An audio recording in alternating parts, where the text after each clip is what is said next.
Teman-teman, sekarang kita akan membahas bab 4 mata kuliah motor bakar dalam ini, yakni sifat-sifat fluida kerja. Ini daftar isi dari bab 4. Nanti kita akan melihat komposisi fluida kerja, kemudian model dari sifat-sifat termodinamika fluida kerja itu sendiri, kemudian relasi sifat-sifat gas. Ini sebagian besar merupakan review mata kuliah termodinamika 1, termodinamika 2 yang digunakan untuk menentukan sifat-sifat fluida kerja. Terus dua bab terakhir ini sangat populer kalau Anda nanti bekerja di bidang otomotif, terutama untuk melakukan pengujian engine. Salah satu tujuan dari pengujian atau testing engine itu adalah untuk mengukur komposisi gas buang. Dari pengukuran nanti diketahui komposisi dari CO2, CO, dan gas-gas lain yang ada di dalam gas buang. Kemudian dari komposisi gas buang ini dapat juga digunakan untuk menentukan rasio equivalence. Nah, ini parameter yang merepresentasikan komposisi dari bahan bakar dan udara. Sehingga Anda bisa lihat di sini bahwa komposisi dari udara dan bahan bakar itu umumnya diperoleh dari pengukuran komposisi gas buang. Mari kita lihat topik pertama, yaitu tentang komposisi fluida kerja. Komposisi fluida kerja di dalam suatu engine itu ditentukan oleh karakteristik dari atau tipe dari engine itu sendiri. Apakah engine dengan percikan api atau engine bensin, atau engine jenis kompresi atau engine diesel. Komposisi dari suatu fluida kerja itu juga ditentukan oleh langkah atau prosesnya. Terus juga ditentukan oleh kondisi operasi dari engine yang bersangkutan. Nah, tabel yang ditunjukkan di slide ini menunjukkan ringkasan tentang komposisi fluida kerja. Di kolom yang pertama, ini merupakan kolom yang menunjukkan proses saat terjadi. Kemudian di kolom yang kedua, ini untuk engine jenis percikan api atau engine bensin. Kolom yang terakhir adalah engine jenis diesel atau dengan percikan kompresi. Mari kita lihat langkah pertama, yaitu langkah ISAP atau intake stroke. Untuk engine bensin saat langkah ISAP, komposisi dari fluida kerja itu terdiri atas udara, kemudian bahan bakar, gas buang yang diresirkulasi kembali. Nanti kita akan pelajari di bab tentang emisi, kenapa ada ide untuk mengalirkan kembali sebagian gas buang ke dalam engine. Kemudian komposisi fluida kerja itu juga mengandung gas residu. Nah, gas residu ini adalah gas buang yang berasal dari siklus sebelumnya. Nah, seperti ketahui bahwa langkah buang di dalam suatu engine itu tidak bisa mengeluarkan 100% gas buang dari ruang bakar. Pasti ada sisa sekian persen gas buang yang berada di dalam ruang bakar yang kemudian ikut kembali di dalam proses saat siklus berikutnya. Nah, gas yang berada di dalam ruang bakar ini disebut sebagai gas residu atau residual gas. Nah, yang menarik Anda lihat tentang bahan bakar di sini, tergantung dari tipe atau jenis pemasukan bahan bakar ke dalam engine bensin. Saat proses ISAP atau intake proses ini, bahan bakarnya bisa mungkin masih dalam bentuk liquid, kalau itu merupakan engine bensin jenis injeksi langsung, GDI, gasoline direct injection. Tapi kalau bensinnya itu dimasukkan ke dalam ruang bakar dalam bentuk yang sudah dicampur dengan udara sebelum masuk ruang bakar, maka fasa bahan bakar saat proses isap ini sudah merupakan fasa uap. Ya. Oke, kemudian ke kolom berikutnya, ini untuk engine jenis diesel. Maka saat proses isap, fluida kerjanya ini terdiri atas udara, kemudian gas buang yang dialirkan kembali, ya, kalau ada ya, EGR, exhaust gas recirculation, dan gas residu dari siklus sebelumnya. Nah, di sini saat proses isap di engine diesel itu tidak mengandung bahan bakar, karena pemasukan bahan bakar di dalam engine diesel itu dilakukan di akhir proses kompresi. Oke, langkah berikutnya adalah langkah kompresi. Untuk engine jenis percikan api atau bensin, itu komposisi fluida kerjanya sama dengan saat proses isap atau intake proses. Yang membedakan ini jenis fasa dari bahan bakar. Tetapi kalau sekali lagi bahan bakar ini dimasukkan ke dalam engine, dicampur dulu dengan udara sebelum masuk ke dalam engine, maka komposisi fluida kerja pada proses intake dan proses kompresi itu akan sama, karena fasa dari bahan bakarnya itu sudah berfasa uap.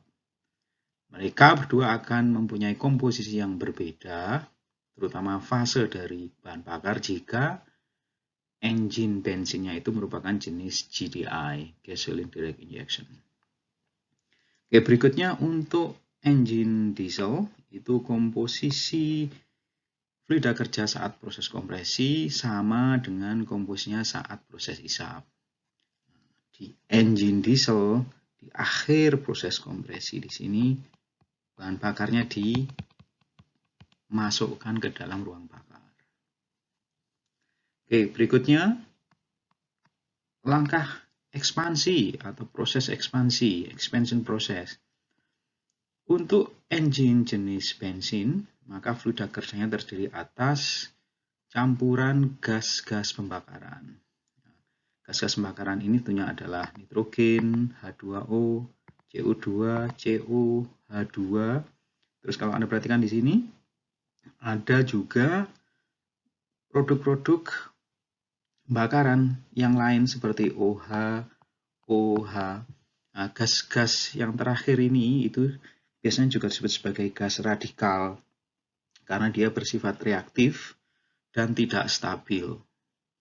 Nah, begitu juga untuk kasus engine diesel, kolom yang di sebelah kanan, itu saat proses ekspansi, fluida kerjanya juga mengandung gas-gas produk pembakaran. Sama dengan di kasus engine bensin. Langkah yang terakhir itu adalah langkah exhaust, ya, langkah buang. Nah, untuk engine bensin itu fluida kerjanya terdiri atas produk-produk pembakaran. Yang membedakan dengan saat langkah ekspansi itu adalah gas-gas yang tidak stabil atau gas-gas radikal seperti OH, O, dan H ini dia sudah hilang karena mereka berrekombinasi, jadi bergabung untuk membentuk spesies-spesies yang lebih stabil seperti OH ini menjadi H2O, terus O tunggal itu menjadi O2, H tunggal ini menjadi H2, dan seterusnya. Nah, tergantung dari rasio ekuivalen saat proses pembakaran terjadi, maka gas buang yang merupakan fluida kerja saat langkah buang di engine bensin itu dia bisa mengandung oksigen, bisa juga tidak mengandung oksigen. Dia juga bisa mengandung CO dan H2, tapi juga bisa tidak mengandung keduanya.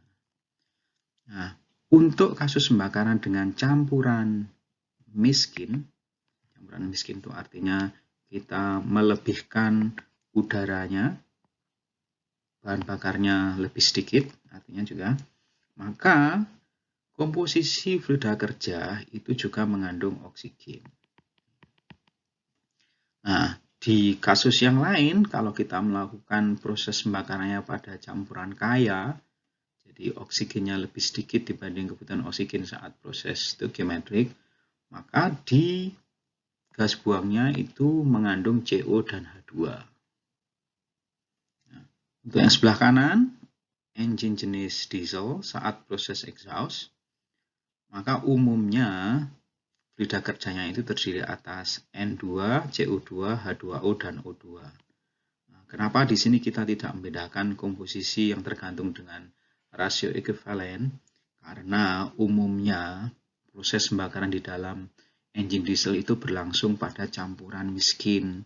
Ya, artinya V-nya itu kurang dari 1.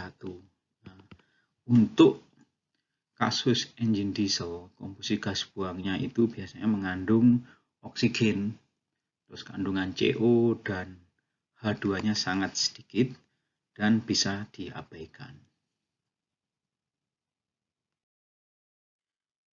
Berikutnya adalah model untuk sifat-sifat termodinamika. Nah, ini merupakan review dari termodinamika ya. Di sini kita mempunyai tabel terdiri atas 2 kolom. Kolom yang pertama ini untuk campuran yang tidak terbakar, yang sebelah kanan adalah campuran yang terbakar. Artinya unburned fuel ini, unburned mixture ini adalah campuran jika belum ada pembakaran. Jadi di situ kita masih mempunyai udara, bahan bakar, fuel, terus mungkin ada juga gas buang yang diresirkulasikan kembali plus residu. Nah, kalau yang burn mixture yang sebelah kanan itu komposisi dari fluida kerja ketika pembakaran telah terjadi. Nah, untuk unburned mixture itu modelannya kita bisa mengasumsikan sebagai gas ideal single ya, melalui gas ideal single selama proses berlangsung. Itu juga bisa kita lakukan modelannya. Kemudian yang kedua kita juga bisa asumsikan sebagai gas ideal, terus CV sama CP-nya konstan. Nah, ini kita telah pelajari ini di termo 1, di bab 9, silakan Anda review. Kemudian kita juga bisa asumsikan dia sebagai frozen mixture. Frozen itu membeku. Kenapa disebut frozen? Karena kalau kita menggunakan asumsi ini, maka komposisi dari fluida kerjanya tidak berubah. Ini merupakan penyederhanaan yang bagus untuk melakukan perhitungan dengan tangan, tetapi hasilnya biasanya jauh dari kenyataan. Ya. Kalau secara tren itu bisa kita dapatkan dari pemodelan ini, tapi kalau sudah bicara tentang nilai absolut, misalnya efisiensi berapa yang sebenarnya kalau dibandingkan dengan hasil pengukuran dari testing, maka pemodelan ini tidak akan memberikan hasil yang bagus. Yang keempat, itu juga bisa dengan pendekatan frozen mixture of ideal gas juga. Terus yang kelima juga pendekatannya sama, itu frozen mixture of ideal gas. Kemudian untuk kasus campuran yang sudah terbakar, kita bisa juga gunakan gas ideal ya dengan CV konstan. Kita juga bisa asumsikan sebagai campuran yang frozen, yang beku. Terus ini yang umumnya dipakai ya, untuk sifat-sifat termodinamika dari campuran yang terbakar. Kita bisa gunakan kesetimbangan termodinamika untuk menghitung sifat-sifatnya itu. Kalau Anda ingin tahu I terus UB pada subskripnya ini, ada keterangan nih. I-nya itu merupakan spesies, jadi I-nya itu bisa I1, I2, I3, dan seterusnya, tergantung dari jumlah spesies yang kita ikutkan dalam proses perhitungan ini. U-nya ini unburned, yang belum terbakar. B-nya ini burn, yang sudah terbakar. Oke, berikutnya komposisi campuran tidak terbakar atau unburned. Ya. Tadi telah kita lihat di slide sebelumnya bahwa untuk campuran yang tidak terbakar itu terdiri atas udara, bisa juga disebut sebagai fresh air. Ya. Udaranya sendiri terdiri atas oksigen dan nitrogen. Kemudian residu ini adalah gas buang dari siklus sebelumnya. Saya sebutkan bahwa kita tidak bisa membuang 100% gas sisa pembakaran atau gas dari proses pembakaran itu, sehingga akan ada sekian persen gas sisa pembakaran itu yang akan ikut ke proses di siklus berikutnya. Kemudian di dalam campuran tidak terbakar terdiri atas gas buang yang diresirkulasikan juga, disebut sebagai recycle exhaust gas. Kemudian yang terakhir adalah bahan bakar itu sendiri, ya, baik bensin atau diesel atau gas buang atau sembarang bahan bakar yang digunakan. Nah, parameter-parameter yang digunakan untuk komposisi campuran tidak terbakar itu pertama kita mengenal fraksi residu persamaan 4.1. Fraksi residu ini menunjukkan rasio antara massa dari residu dibagi dengan massa total di dalam silinder MC. Kemudian persamaan 42, persentase EGR. Nah, ini parameter yang penting juga, populer sekali. Terutama ketika nanti kita berbicara tentang operasi suatu engine, itu kita bisa bicara tentang berapa kecepatannya, terus rasio ekuivalennya berapa. Juga persentase dari EGR-nya. Nah, persentase dari EGR itu dirumuskan oleh persamaan 4.2, merupakan rasio dari massa EGR itu sendiri dibagi dengan massa total yang masuk ke dalam engine. Ya. Lihat ini, MI ya. Berbeda dengan MC ya. Kalau persamaan 4.1 itu MC. MC itu massa total. Jadi MI plus MR. Kemudian persamaan 4.3 fraksi gas buang total ya ini. Jadi kalau di dalam suatu siklus engine bensin atau diesel, maka jumlah total dari gas buangnya yang berada di dalam ruang bakar itu ya gas residu plus gas EGR-nya. Ya, 4.3 ini.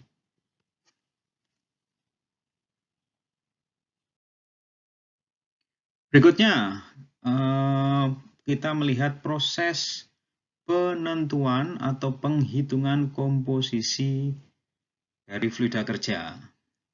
Nah, kalau Anda tertarik untuk mempelajari proses perhitungannya secara detail, itu ada di termo 2 ya prosesnya. Tapi di sini ditunjukkan secara sepintas ya.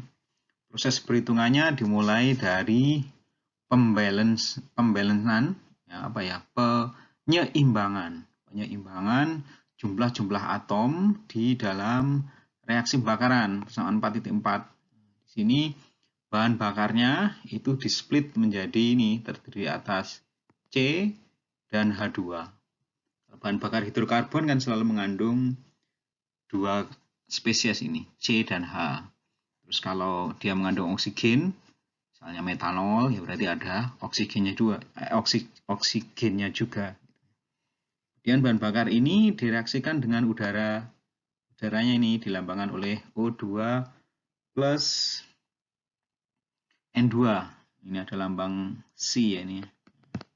C-nya ini melambangkan komposisi molar. Rasio komposisi molar antara nitrogen dan oksigen. Sebesar ini 3,773. Kemudian dari reaksi bahan bakar dan udara ini akan membentuk komposisi gas buangnya. Ada CO2, ada H2O, kemudian CO, H2, O2, dan N2. Ada beberapa huruf-huruf Yunani ini yang ditunjukkan di persamaan 4.4 ini. Pertama, C-nya itu sendiri ya, itu rasio molar antara nitrogen dan oksigen. Kemudian ada epsilon. Epsilon ini kita telah lihat di bab 3 ya. Epsilon ini dia fungsi dari Y. Nah, Y-nya ini merupakan rasio molar hidrogen terhadap karbon di dalam bahan bakar. Ya, makanya dia fungsi dari jenis bahan bakarnya. Kalau bahan bakarnya metana CH4, ya rasio molarnya berarti kan 4 dibagi 1. Tapi kalau misalnya bensin ini umumnya dimodelkan sebagai isooktana, jadi C7H16. Jadi rasio molarnya akan mendekati rasio molar sebesar 16 dibagi dengan 7. Kemudian V ini merupakan rasio ekuivalen. Ya. Kalau Anda udah lupa apa V itu, silakan dilihat di bab sebelumnya di bab 3. Terus N, jadi ada NCO2, NH2O, NN2, ini merupakan jumlah mol dari spesies yang bersangkutan. Oke, nanti tujuan kita adalah menentukan ini, N-nya ini, berapa N untuk CO2, N untuk H2O, dan seterusnya.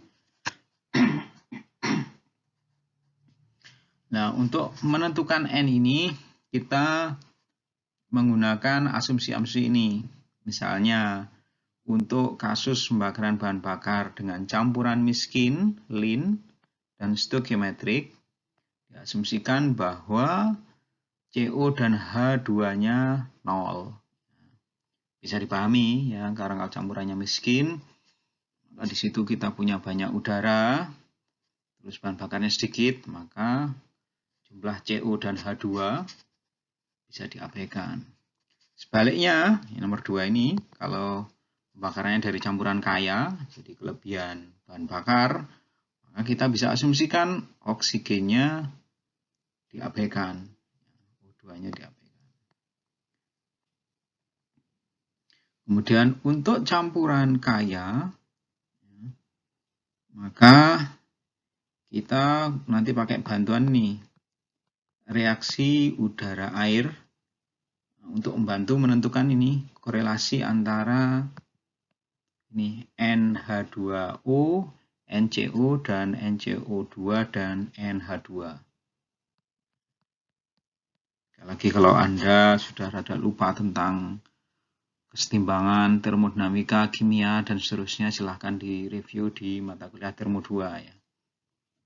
Nanti dari bantuan reaksi gas air ini, kita menggunakan persamaan 4.5 ini sebagai salah satu persamaan bantuan untuk menentukan komposisi fluida kerja di proses pembakaran di dalam engine ini.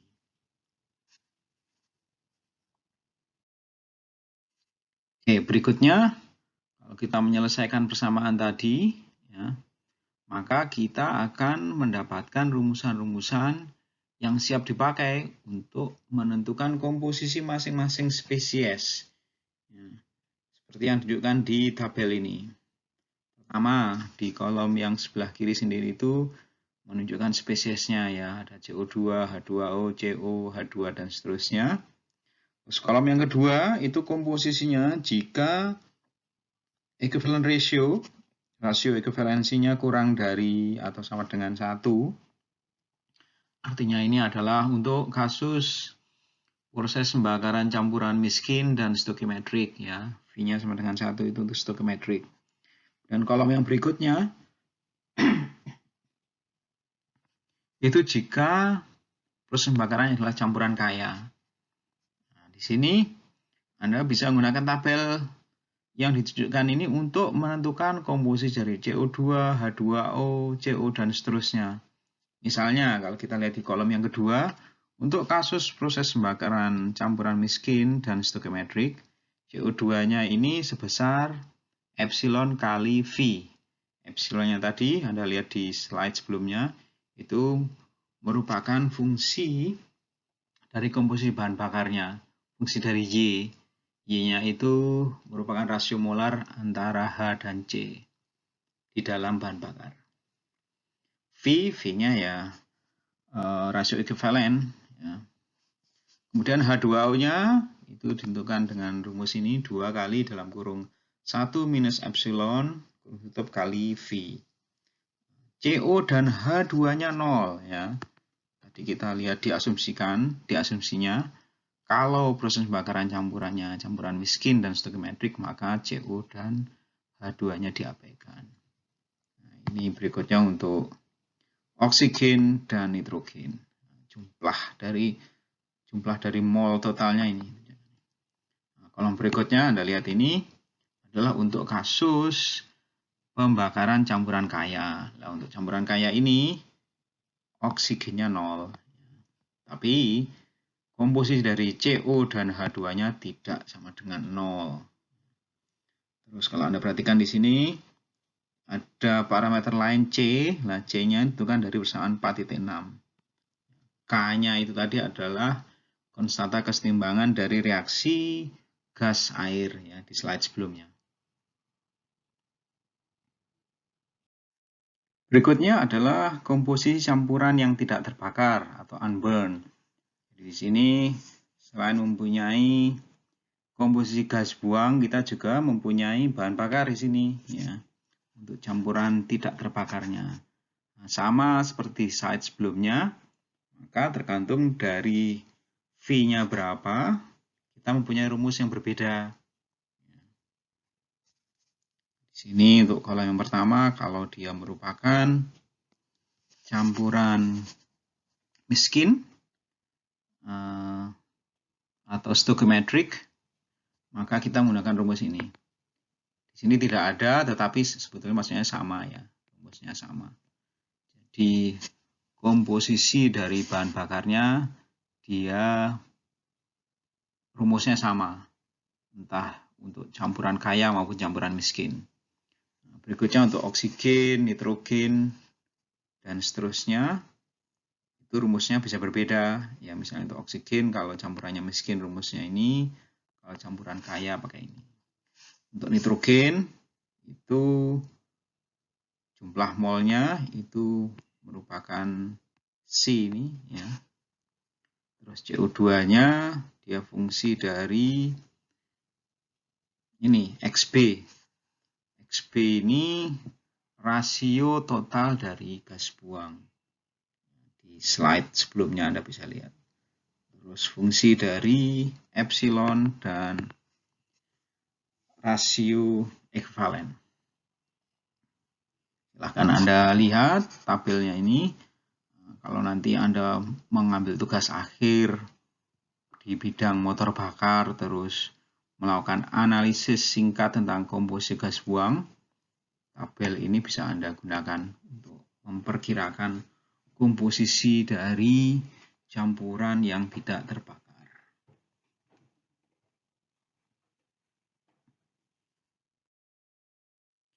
Berikutnya adalah relasi sifat-sifat gas. Subtopik ini sebetulnya mereview materi-materi di termodinamika ya, baik termo 1 maupun termo 2. Misalnya untuk persamaan 4.12 ini mereview rumusan tentang panas spesifik ya.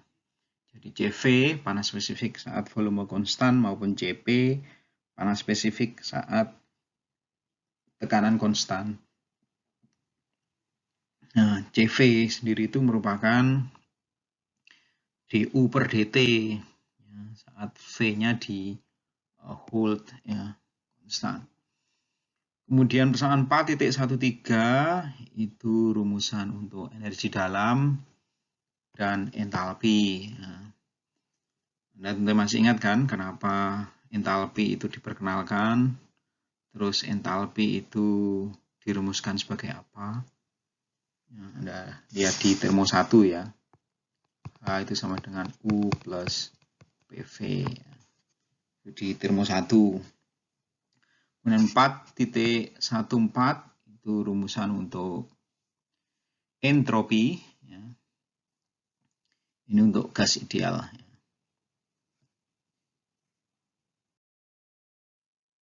Oke, masih tentang relasi sifat-sifat gas. Kalau kita mendefinisikan suatu parameter, ya, parameter ini, C dan parameter V, yang merupakan integral dari CV dt per T maupun integral CP dt per T, terus juga dengan bantuan ini, persamaan 4.14a, maka kita akan mendapatkan persamaan 4.16. Ya. Ini rumusan lain untuk menghitung entropi. Ya. Lagi rumusan-rumusan ini Anda bisa lihat juga di termo, dan persamaan-persamaan ini nanti akan berguna kalau Anda bekerja di bidang motor bakar. Di mata kuliah ini hanya diperkenalkan kepada Anda. Jadi rumusan-rumusan inilah yang nanti akan sering dipakai kalau kita melakukan analisis sifat-sifat gas di dalam ruang bakar. Soal 4.18 ini untuk proses isentropik kita bisa gunakan, ya, di mana rasio tekanannya merupakan fungsi dari ini, dari V, tapi V-nya ini bukan rasio ekivalen, ya. V-nya itu dari slide sebelumnya ini. Terus R ini adalah gas konstan. Berikutnya, kalau nanti Anda bekerja di masalah sifat-sifat gas di dalam ruang bakar, sering sekali kita gunakan grafik, ya, untuk menghitung atau menentukan sifat-sifat dari fluida kerjanya. Grafik ini menunjukkan satu contoh bagaimana kita bisa menghitung atau mendapatkan entalpi sensible dan energi dalam dari ini campuran tidak terbakar dengan bahan bakar isooktana C8H18. Isooktana. Oh ya, tadi saya di slide sebelumnya menyebutkan isooktana sebagai C7H16, ya. Yang benar itu C8H18. Kalau C7H16 itu untuk N-heptana, yang merupakan representasi dari diesel. Ya. Balik lagi ke grafik ini, sekali lagi ini menunjukkan salah satu contoh bagaimana kita bisa mendapatkan H dan U yang merupakan fungsi dari temperatur, dan ini fungsi dari rasio ekivalen. Kalau 0,4 berarti campurannya miskin, ya. Kemudian ada juga yang V-nya 1 untuk stoichiometric. Jadi yang bawah ini adalah untuk energi dalam, yang atas untuk entalpi.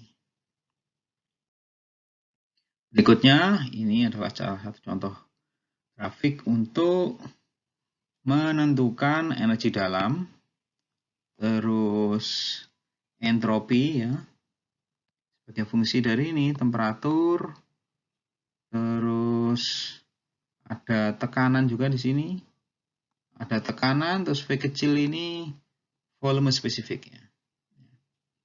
Jadi dari grafik ini saya bisa menentukan parameter lain untuk parameter tertentu yang diketahui. Jadi kalau misalnya diketahui temperatur dan tekanan, kita bisa menentukan energi dalam U di sini, kemudian entropi.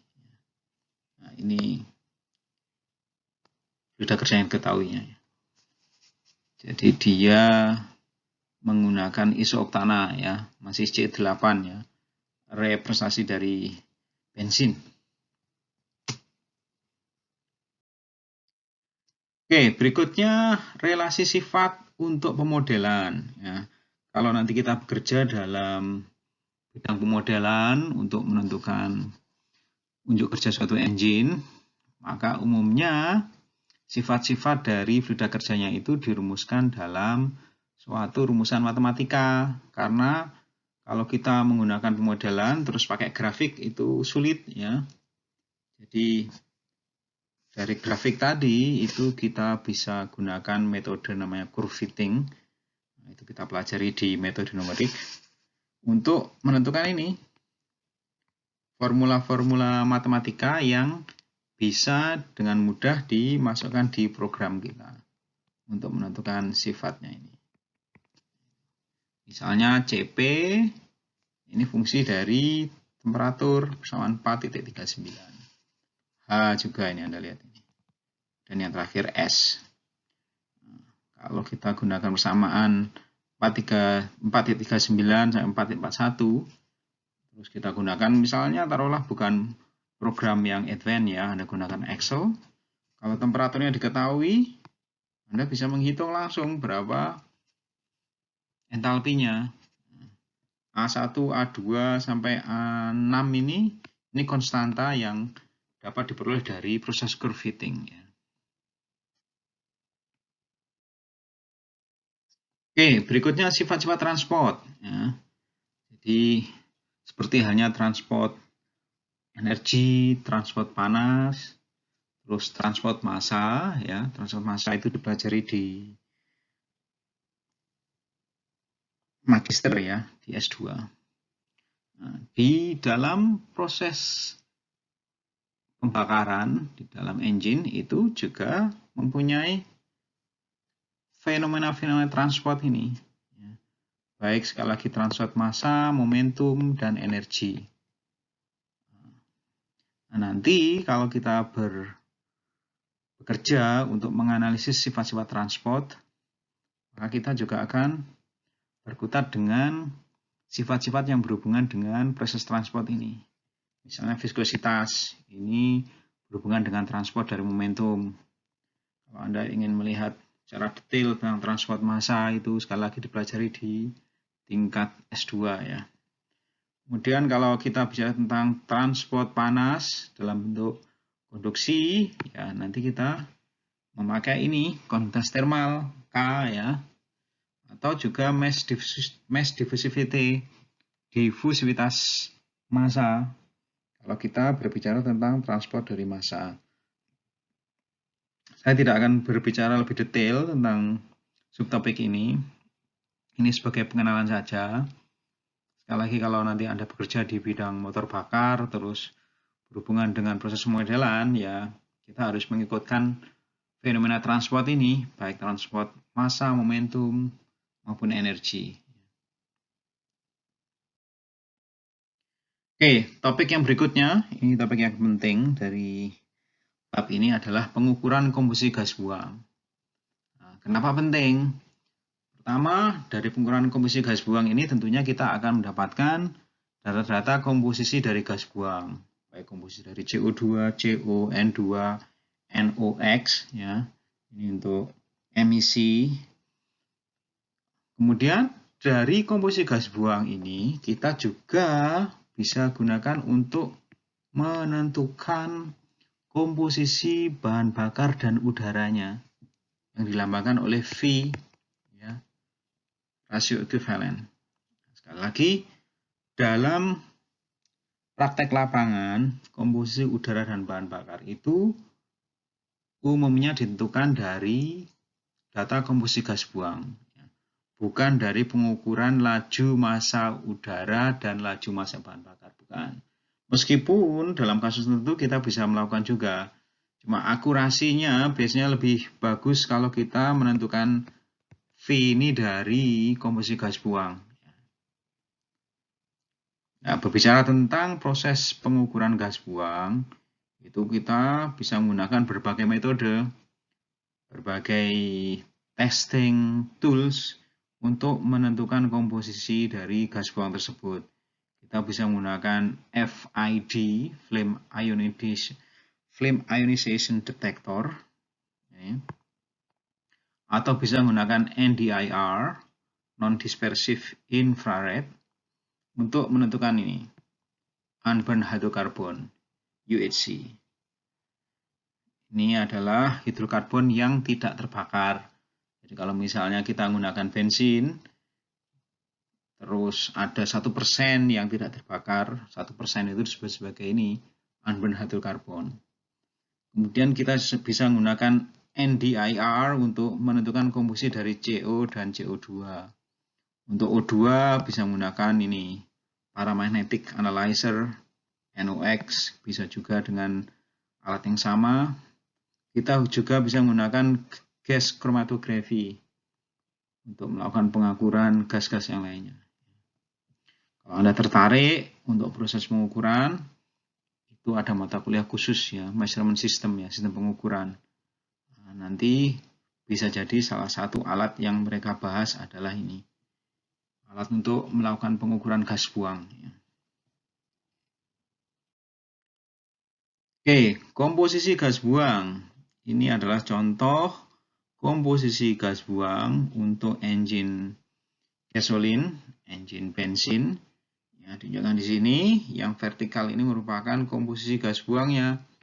Komposisi dari CO, CO2, O2, H2, yang merupakan fungsi dari rasio ekuivalen, komposisi bahan bakar udara.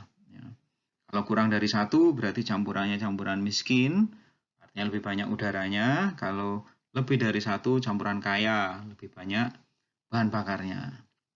Nah, kalau Anda lihat datanya pertama, yang paling atas ini merupakan grafik untuk CO2.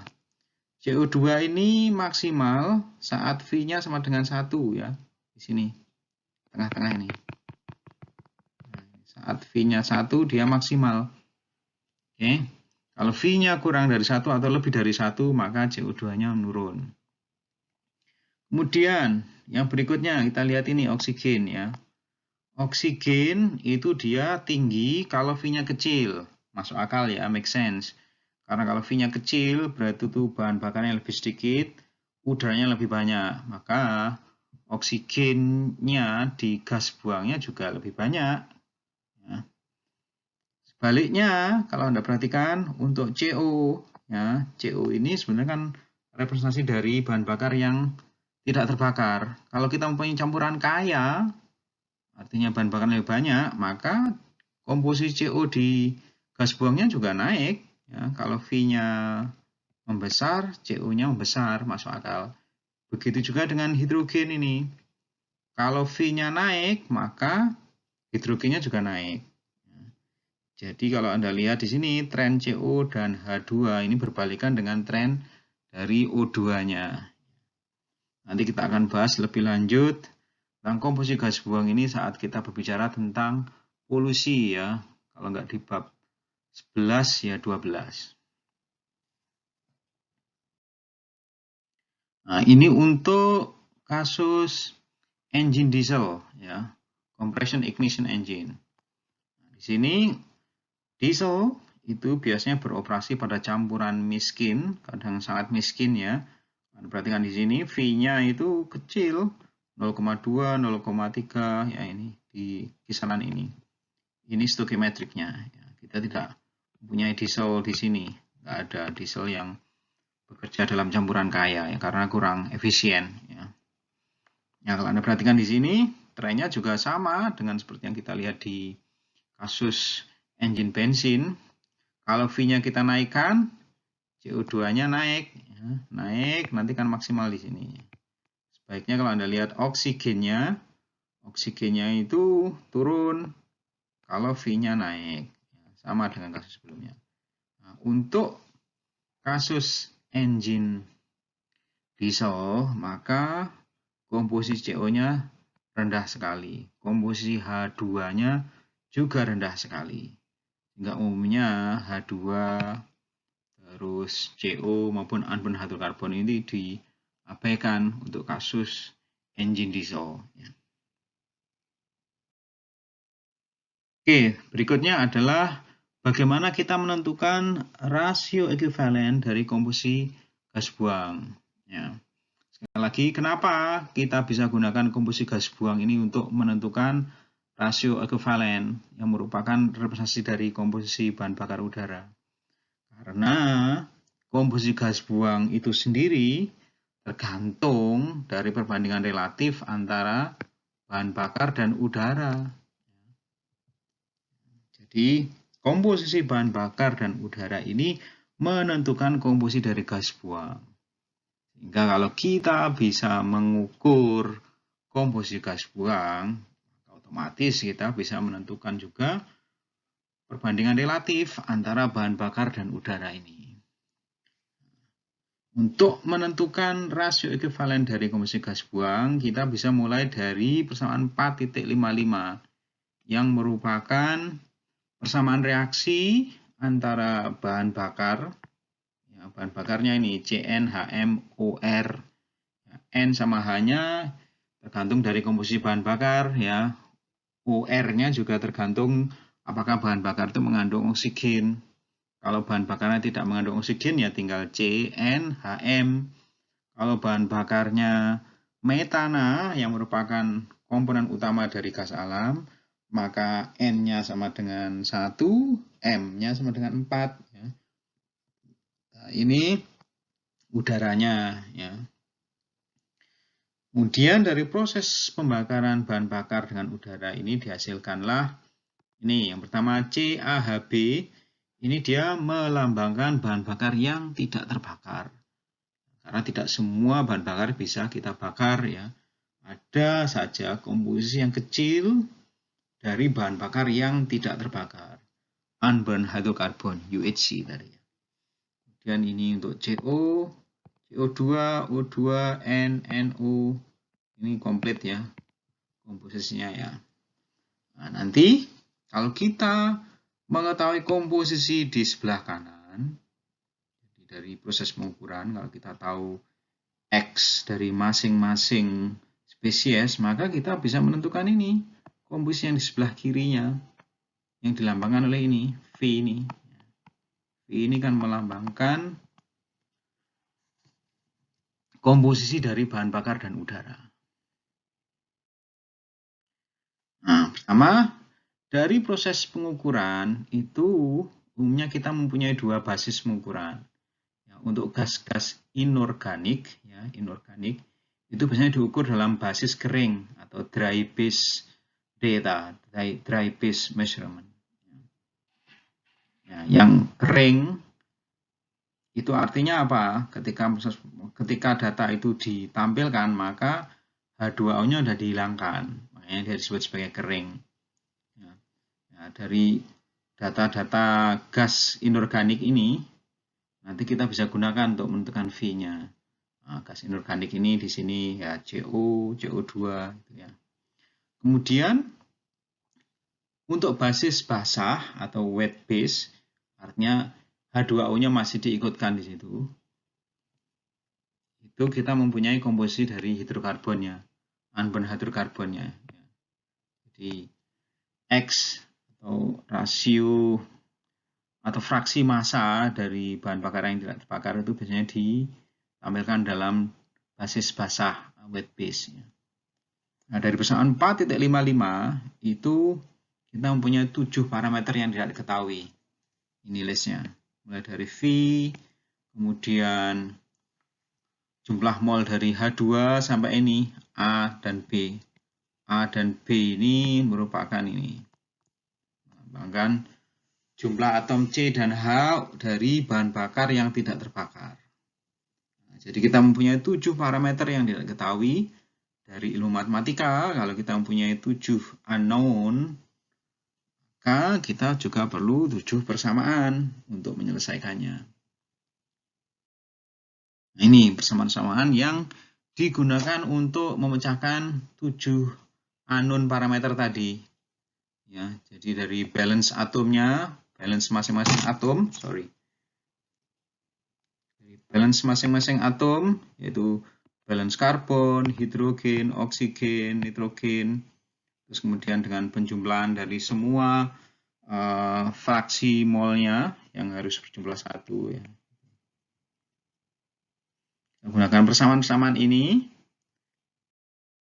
terus ditambah lagi persamaan ini, ya, dari asumsi tambahan. Nah, ini kita sudah perkenalkan ini persamaan gas air ya di slide awal untuk ini mengetahui relasi antara komposisi ini CO2, CO, H2O dan H2 persamaan 4.61. Nah, biasanya kita menggunakan nilai konstanta kesetimbangan 3,5.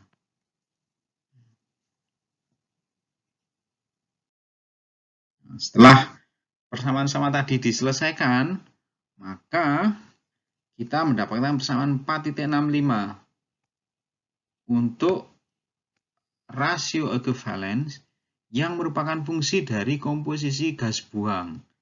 Sebelah kanan Anda lihat ini. NO2, berarti ini jumlah mol dari oksigen dari proses pengukuran. Jumlah mol, fraksi mol dari H2O. Jumlah fraksi mol CO, CO2, O2, N2, NO2, dan seterusnya. Anda perhatikan di sini. Sekali lagi, kalau kita bisa mendapatkan komposisi gas buang, maka kita bisa mendapatkan rasio ekuivalen yang merupakan representasi dari komposisi bahan bakar dan udaranya. Oke. Kemudian persamaan 4,66 ini persamaan bantuan untuk menentukan beberapa komponen. Nah, ini penting. Ini persamaan yang digunakan untuk mengkonversi dry base dan wet base. Ya. Kalau misalnya diketahui wet base, Anda bisa konversi ke dry base dengan persamaan yang ditunjukkan ini.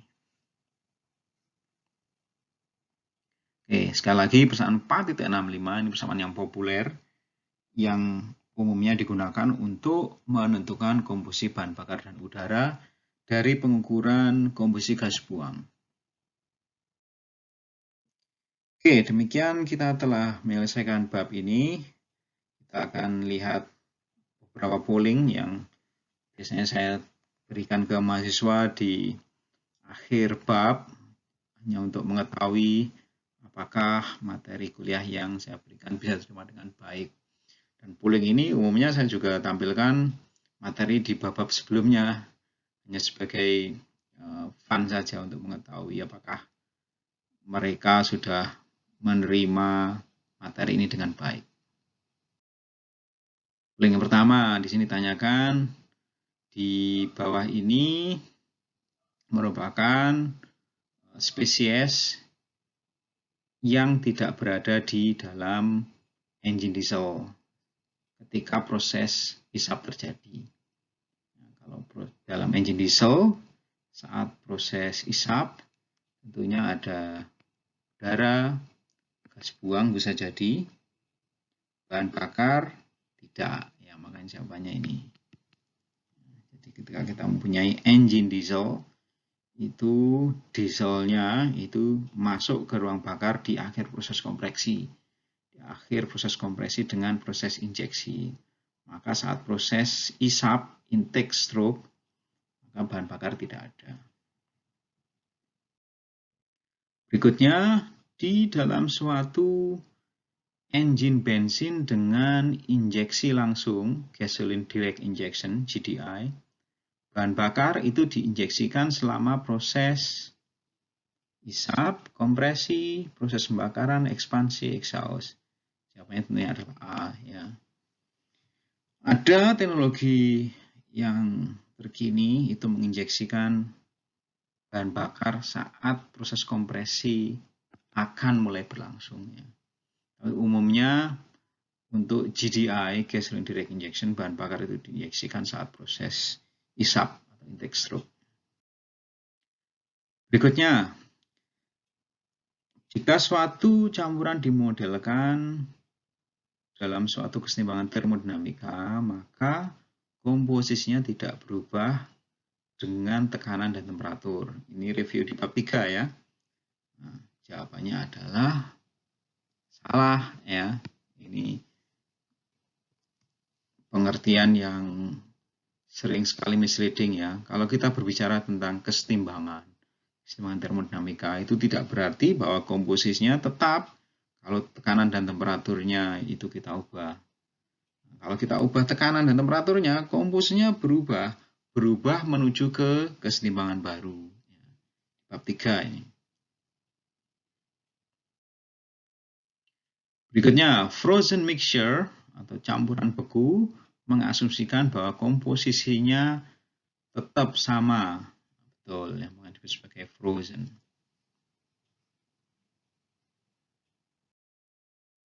Berikutnya, CO2 itu maksimum untuk proses pembakaran campuran stoichiometrik. Kalau Anda lihat di slide sebelumnya, jawabannya betul. CO2 itu peak saat proses pembakarannya pada kondisi campuran stoichiometric.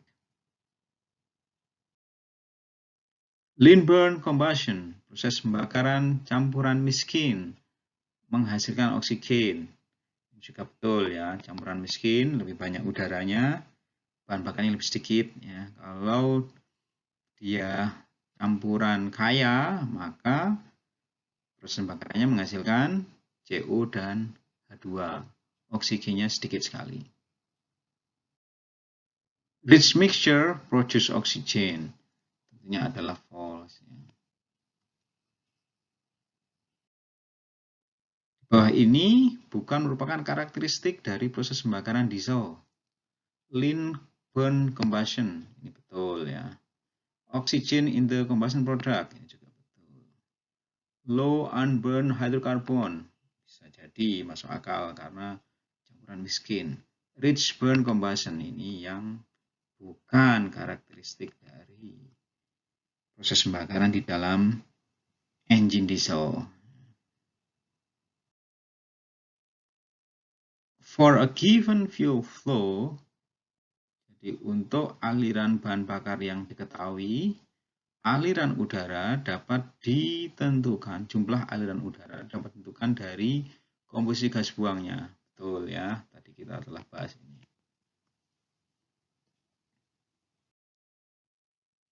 Nah, ini ada contoh perhitungan sederhana. Jadi diketahui laju aliran udaranya 0,27778 kg per detik. Kemudian laju aliran EGR-nya, exhaust gas recirculation-nya 100 kg per jam.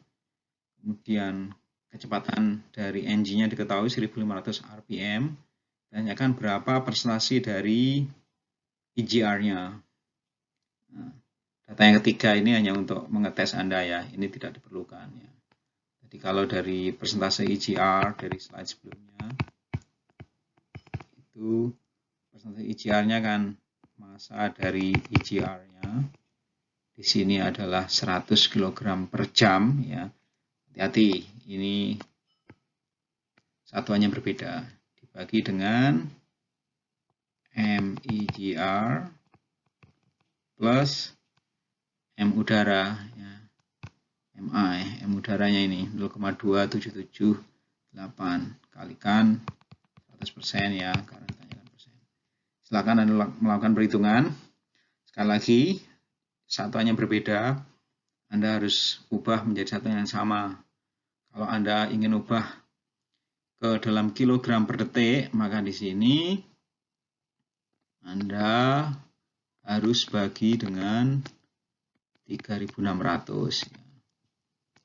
Nanti akan ketemu dengan satuan kilogram per detik. Silakan Anda coba ya. Kalau ada kesulitan, silahkan tanya di kolom komen atau kirim email.